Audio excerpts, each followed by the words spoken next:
Hola, soy Gabriel León y estás escuchando La Ciencia Pop, un podcast sobre historias de ciencia. Es probable que hayan oído esa frase que dice que todos los grandes descubrimientos científicos se logran por error. La frase ciertamente es injusta, pero hace referencia a varios casos notables que han ocurrido en la historia de la ciencia. Algunos de esos errores han sido muy afortunados y nos han entregado valiosos descubrimientos y desarrollos tecnológicos. Pero claro, no todos los errores vienen de la mano de grandes descubrimientos, y algunos de esos errores han sido garrafales, fatales, costosos y hasta bochornosos. Hoy daremos un paseo por varios errores, algunos muy afortunados y otros no tanto. Y les recuerdo que si les gusta este proyecto y lo quieren apoyar, lo pueden hacer a través de mi página en Patreon. Para eso vayan a www.patreon.com/lascienciapop y se pueden inscribir para hacer un aporte mensual a este podcast. Agradezco como siempre los aportes de Manuel Morales, Fernando Rode, la familia Helfman von de Sauer, Giuseppe Carufo, Nicolás Martínez, Felipe Mazanes, Nicolás Cabello, Sandra González, Sebastián Umaña, Diego Torres, Eugenio Grasset, Carolina Valle, Berurín Illeco, Cristóbal Moene, la familia Serpa Rebolledo, Juan Berlinger, Pablo y Milesita Villalobos, José Tanús, Ana María Alarcón, Rosario Calderón, Michael Cavalar, Pedro Castillo, Adrián Cataldo, Matute y Consu, Candelaria Pimentel, Florencia García, el EC Podcast, Keiichi Minamoto, José Luis Ulloa, Dania Sepúlveda, Alex Gutiérrez, Amanda Larraín, Cecilia Araya, Marcela Martínez, Mariela Barriga, Mauricio Silva, la familia Yuri Martínez, Bernardo Pollack, Marian Negrón, Patricia Guzmán, Baltasar Domínguez, la familia Cuyen Queirolo, Alejandra Díaz, Gabriel Ugalde y Fernando Araya.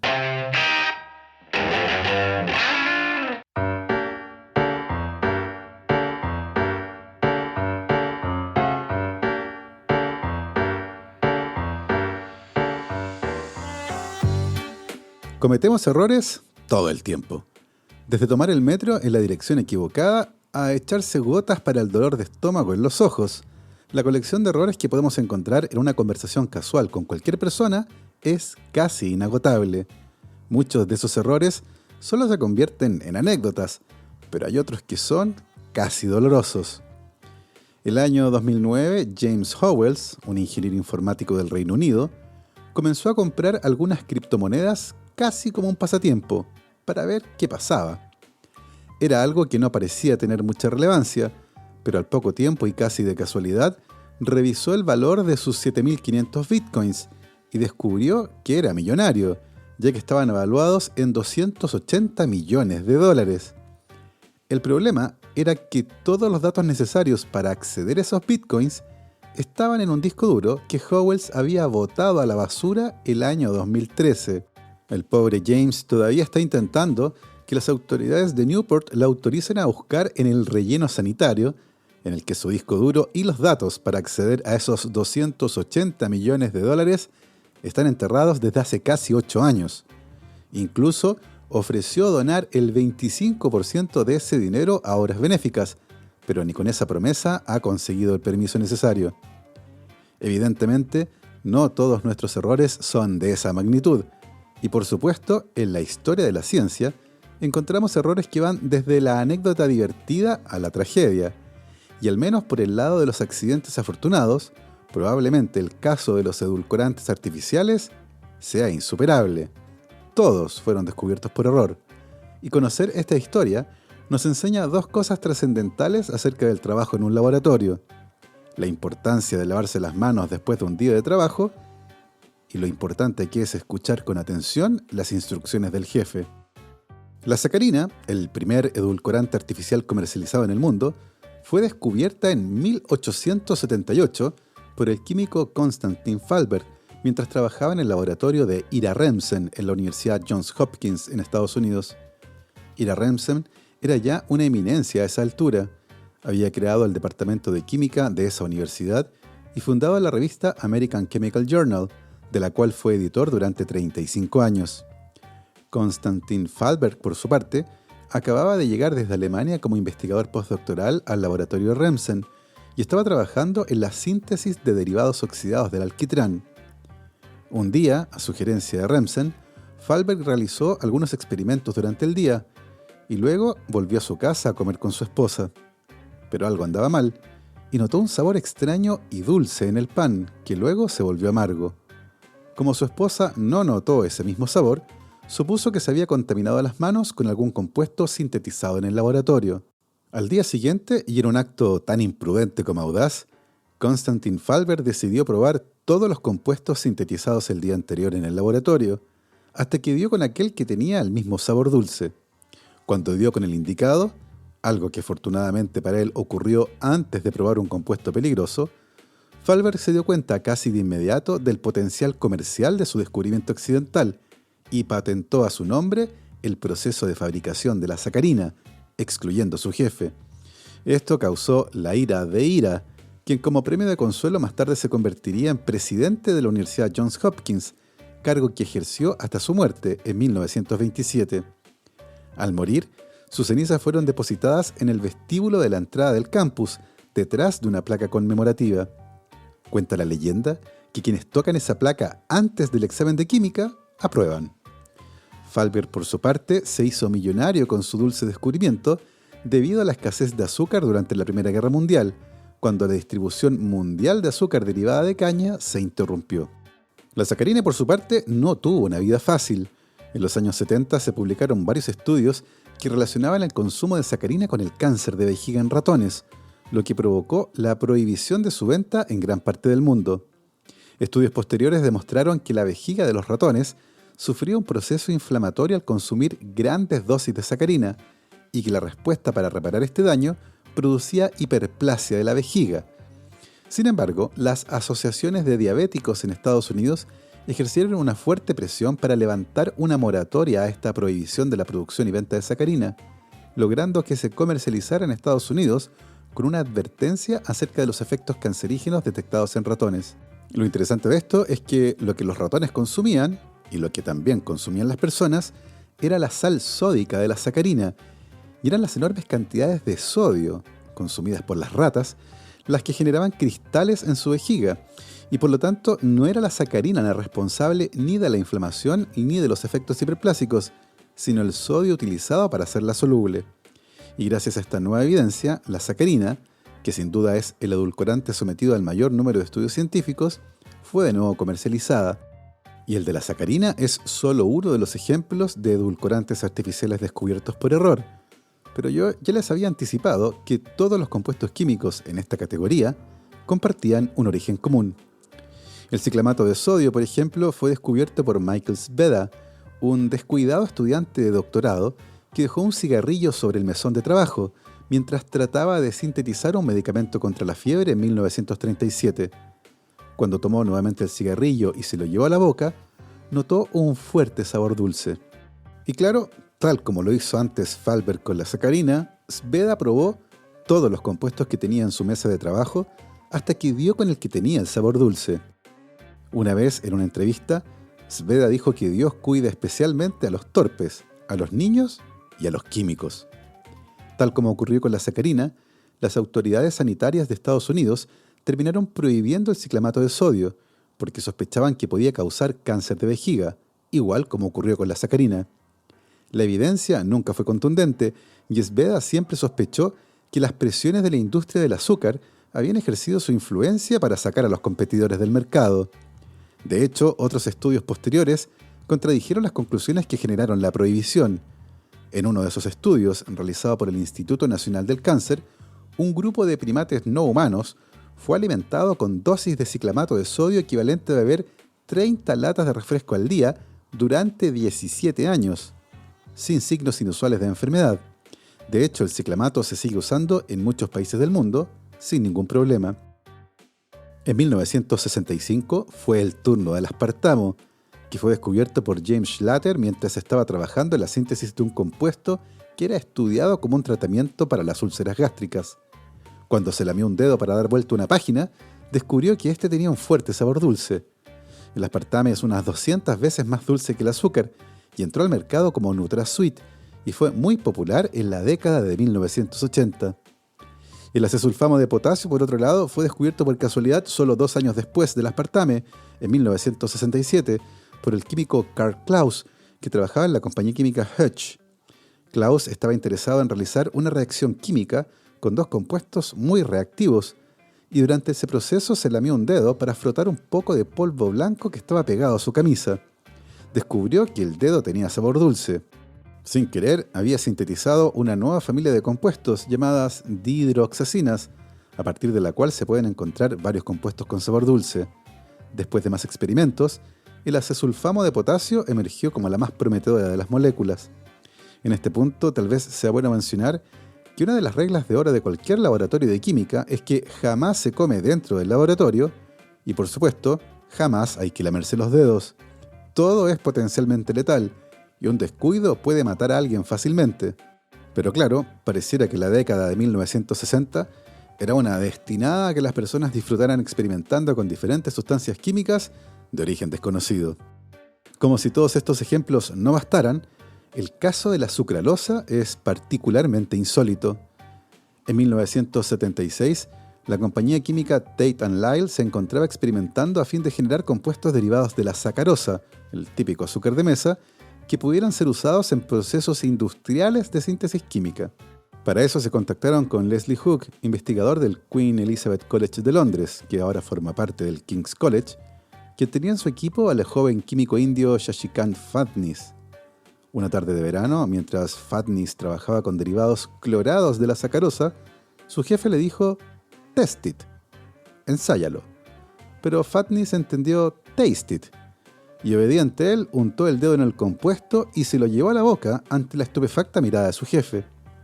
La sucralosa es probablemente el más dulce de los edulcorantes sintéticos y es estable a altas temperaturas, a diferencia de otros compuestos similares, por lo que puede usarse para cocinar.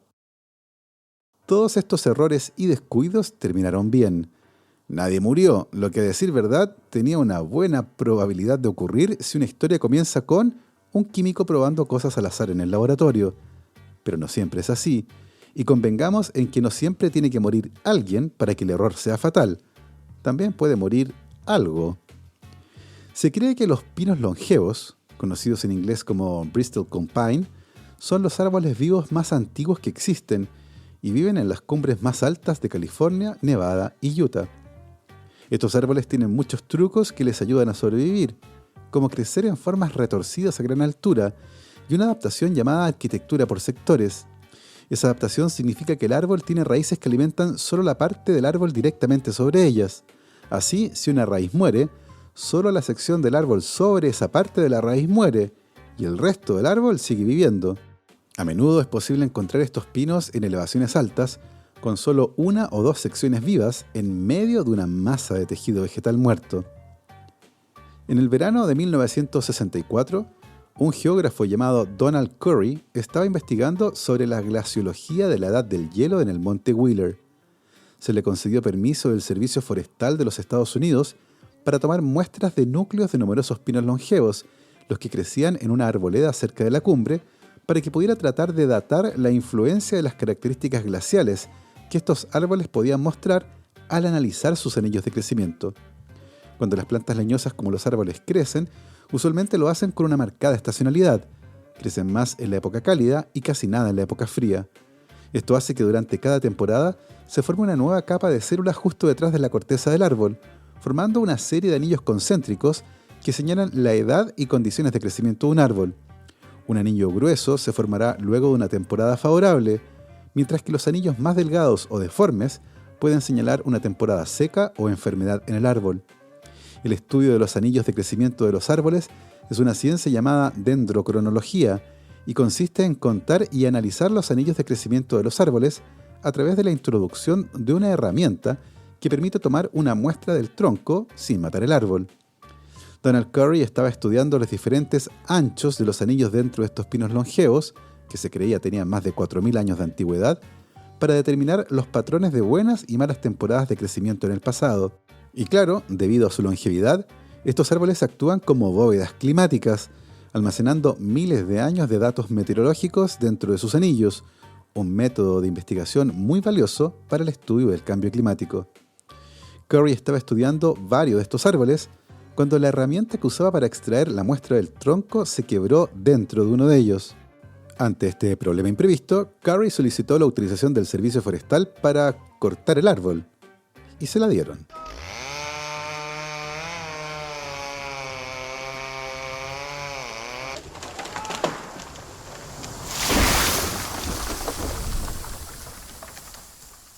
Curry recuperó su herramienta de trabajo y además tomó varias secciones transversales completas del tronco de ese árbol y se las llevó al laboratorio para empezar a contar. 1, 2, 3, 4, 5, 6, 7, 8, 9, 10, 11, 12, 13, 14, 15, 16, 17, 18, 19. Y estuvo contando mucho rato. 501, 2, 3, 4, 5, 6, 7, 8, 9, Y 10, mucho rato más. 999, 3000, 3001, 2, 3, 4, 5, 6, 7, 8, 9. Hasta que finalmente llegó a contar todos los anillos. 4.862. En ese momento, y con espanto, Donald Curry se dio cuenta que había cortado el árbol más antiguo del que se tuviera registro en toda la historia. Nunca antes se había encontrado otro árbol más longevo, y según la página del Centro de Investigación de Anillos de Árboles de las Montañas Rocosas, ese árbol, llamado WPN 114 y conocido como Prometeo, es en la actualidad el árbol más antiguo jamás estudiado. Se estima que al momento que Curry lo taló, el árbol tenía 4.900 años.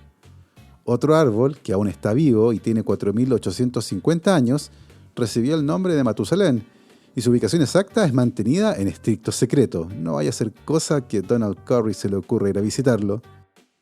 No solo árboles han enfrentado un destino trágico. El año 2006, desde las costas de Islandia, se capturaron varios especímenes de una especie de almeja conocida como Ártica islandica para poder estudiarlas. Entre otras cosas, se determinó la edad de las almejas usando un método similar al de los pinos, ya que sus conchas también crecen dejando anillos de crecimiento. Las almejas fueron congeladas y llevadas al laboratorio, donde más tarde se descubrió que una de ellas tenía ni más ni menos que 405 años, el animal más longevo jamás descubierto. Y claro, como la habían congelado para el estudio, no podría seguir cumpliendo años. Había muerto en el proceso. Más tarde se descubrió que la edad no era la correcta y que la almeja tenía en realidad 507 años al momento de ser asesinada en nombre de la ciencia.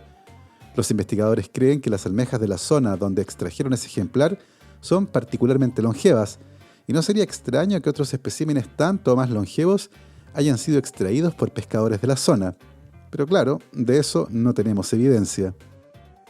Y claro, este resumen de errores, costosos, dulces y fatales, no está completo sin que comentemos el que probablemente es el error más bochornoso de la historia de la ciencia. La historia comienza en 1946, cuando el astrónomo Lyman Spitzer publicó un artículo en el que analizaba las enormes ventajas de tener un telescopio en el espacio, donde la atmósfera terrestre no interfiriera con las observaciones. Sin nubes ni humedad, la calidad de esas imágenes haría palidecer a cualquier cosa que pudiera observarse desde la Tierra. La idea creció lentamente impulsada por Spitzer y finalmente en 1962, la Academia de Ciencias de Estados Unidos recomendó el desarrollo de un telescopio espacial como parte de su programa de astronomía. En la década de 1960 hubo varios intentos y prototipos de telescopios espaciales, pero en 1974 la NASA propuso un ambicioso proyecto para un telescopio espacial de 3 metros de diámetro. Sin embargo, las críticas por lo costoso del proyecto hicieron que finalmente fuera desechado. En ese momento, los astrónomos comenzaron una agresiva campaña comunicacional. Se reunieron en persona con congresistas y senadores, publicaron cartas en los medios e hicieron todo el ruido posible. Y finalmente, el Congreso decidió aprobar el proyecto, pero con la mitad del presupuesto. Los astrónomos habían conseguido financiarlo luego de un arduo trabajo para convencer a todo el mundo de que el proyecto era muy relevante. Con la mitad del presupuesto, sin embargo, hubo cambios en el proyecto.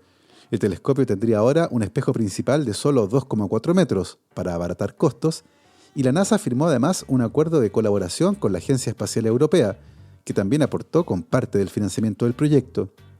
Como ocurre normalmente con los proyectos de la NASA, varios contratistas se adjudicaron la fabricación de los distintos componentes del telescopio, y la empresa Perkin-Elmer en particular fue la encargada de fabricar los espejos. Desde el principio, la elección de esta empresa como fabricante del espejo fue controversial, debido a que iban a utilizar un nuevo sistema de control del pulido del espejo, uno que todavía no contaba con las verificaciones exhaustivas que la NASA buscaba para este tipo de proyectos. La otra compañía que había postulado para fabricar el espejo era Eastman Kodak, el conocido fabricante de cámaras fotográficas, y una de las cosas que les gustaba a muchos en la NASA con respecto a Kodak era que trabajaría con un método tradicional de pulido de espejos, y además una empresa externa verificaría sus sistemas de fabricación. Pero finalmente la propuesta de Perkin-Elmer fue seleccionada y en 1979 comenzó el pulido del espejo del telescopio espacial, que en 1983 finalmente tuvo un nombre: Telescopio Espacial Hubble. La tarea fue mucho más compleja y costosa de lo esperado, y durante años los encargados de la NASA tuvieron que defender el presupuesto del proyecto de las críticas de la prensa y los políticos. Fueron años muy duros, en los que además la NASA debió enfrentar la tragedia del transbordador espacial Challenger, ocurrida el 28 de enero de 1986, cuando el cohete que impulsaba la nave explotó a los 73 segundos del despegue debido a un sello de goma defectuoso. Los 7 tripulantes murieron en ese accidente y la NASA suspendió las operaciones del programa de transbordadores durante 32 meses. Hubo serias críticas a la cultura organizacional y a la forma de tomar decisiones en la agencia espacial, y también a cómo las advertencias de los ingenieros con respecto a los sellos de goma no fueron tomadas en cuenta. Finalmente, y luego de más de una década de trabajo, el telescopio espacial Hubble fue llevado al espacio a bordo del transbordador espacial Discovery el 24 de abril de 1990. La NASA esperaba ansiosa que al llegar las primeras imágenes del espacio tomadas con el telescopio espacial, se apaciguarían las críticas al proyecto. Así, el 21 de mayo de 1990, la NASA recibió las primeras imágenes de prueba obtenidas de la nebulosa de Eta Carina, y todo parecía marchar de maravilla. Tal vez por eso causó tanta confusión lo que observaron el día 23 de junio, cuando una prueba para estabilizar el foco del telescopio falló. El telescopio espacial Hubble era incapaz de enfocar una estrella, la que generaba una suerte de halo difuso a su alrededor. El análisis de las imágenes no dejaban lugar a ninguna duda. El telescopio espacial tenía un problema óptico conocido como aberración esférica. La luz llegaba a diferentes zonas del espejo principal de 2,4 metros, pero era enfocada en diferentes puntos. De manera frenética comenzaron a revisar todo lo relacionado con la fabricación del espejo, hasta que finalmente dieron con la causa del problema. Un instrumento de calibración que guiaba el proceso de pulido fue colocado al revés por alguien en Perkin-Elmer. Esa persona nunca fue identificada, pero el error significó que el instrumento fue posicionado 1,3 milímetros fuera de lugar, lo que causó a la larga un error en el pulido de la parte externa del espejo, que terminó siendo más delgado de lo que debería ser, en un equivalente al espesor de 2 centésimas del grosor de un pelo humano, una diferencia minúscula, pero que para un instrumento como el telescopio espacial Hubble resultaba fatal. La decepción y la indignación caracterizaron la reacción inicial de los participantes del proyecto, los políticos y la prensa. Al interior de la NASA, la decepción era total, y además tuvieron que enfrentar la burla de los medios y el embate de los políticos. La senadora Barbara Mikulski protestó por el desperdicio de los $2.000 millones que costó el telescopio espacial y llamó al proyecto faraónico. El senador Al Gore, presidente del panel sobre ciencia y espacio, mencionó que era la segunda vez en 5 años que un proyecto importante fracasaba, haciendo mención a la tragedia del Challenger, y que la NASA no había sido capaz de implementar procedimientos que permitieran detectar el problema durante los más de 10 años en los que el espejo pudo ser analizado antes de ser lanzado al espacio. Los comediantes no tuvieron piedad, y en la segunda parte de la película The Naked Gun se usó una imagen del telescopio espacial en una galería de fotos que incluía al Titanic y al modelo de autos Edsel de Ford, uno de los fracasos más resonantes de esta marca. La NASA había botado a la basura $2.000 millones para fabricar un telescopio que veía borroso. En un momento, muchos temieron que el telescopio espacial Hubble se convirtiera en un elefante blanco, una pieza inservible de basura espacial muy costosa, pero dado que el presupuesto del proyecto incluía varias misiones de servicio, la NASA propuso usar la primera de esas misiones, programada para el año 1993, para reparar el error. Se propusieron varias alternativas. La primera en ser estudiada implicaba usar el espejo de respaldo que Kodak había fabricado y llevar ese espejo al espacio para instalarlo allá. Sin embargo, este plan era inviable y traer de vuelta el telescopio a la Tierra, cambiar el espejo y volverlo a poner en órbita era demasiado costoso. En cambio, el hecho de que el espejo hubiera sido fabricado con tanta precisión, pero con la forma incorrecta, llevó a proponer el diseño de un nuevo componente óptico con exactamente el mismo error, pero en el sentido opuesto, para ser agregados al telescopio en la misión de servicio, actuando efectivamente como gafas para corregir la aberración esférica. Unas gafas que en la práctica tenían el tamaño de una cabina telefónica y que recibieron el nombre de COSTAR, Corrective Optics Space Telescope Axial Replacement. La reparación no era gratis, tanto en el sentido económico como científico, porque para hacerle lugar al COSTAR era necesario retirar algunos de los instrumentos previamente instalados en el Hubble. La primera misión de servicio terminó siendo clave y cualquier error en la instalación del COSTAR implicaría abandonar al Hubble o aceptar que sus imágenes nunca serían de la calidad que se esperaba. Para la misión se escogió a una tripulación con una gran experiencia y el entrenamiento fue particularmente arduo. No había un modelo del telescopio espacial en la Tierra y los astronautas tuvieron que practicar en módulos separados, que luego debían unir en su mente con detalles que a veces eran contradictorios. La reparación debía efectuarse sin luz solar incidente y los gruesos guantes que protegían del frío a los astronautas eran particularmente incómodos para trabajar. Finalmente, en diciembre de 1993, el transbordador espacial Endeavour llevó al COSTAR al espacio y los astronautas completaron la compleja maniobra de reemplazo. El 13 de enero de 1994, la NASA declaró que la misión, una de las más complejas en su historia, había sido un completo éxito y pudo por fin mostrar las imágenes que siempre se esperaron del telescopio espacial. Reparar el error en la fabricación del espejo del telescopio Hubble tuvo un costo de $500 millones, eso sin contar el costo del viaje al espacio. Probablemente este sea el error más bochornoso y costoso en la historia de la NASA, uno que hace palidecer a cualquier error que ustedes hayan podido cometer. Eso al menos espero. Y así hemos llegado al final de este viaje de errores y horrores. Espero que lo hayan disfrutado.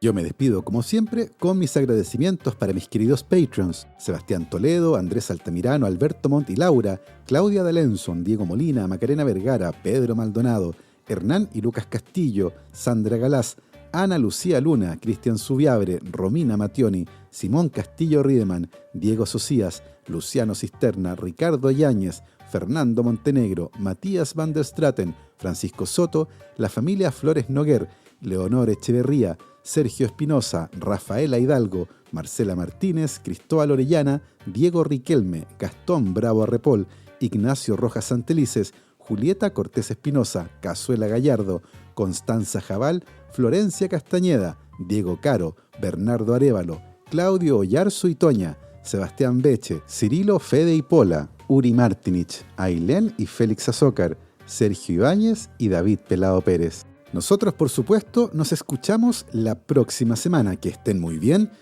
Recuerden lavarse las manos, usar su mascarilla como corresponde cubriendo boca y nariz, vacunarse en cuanto les corresponda y, por supuesto, que la ciencia los acompañe.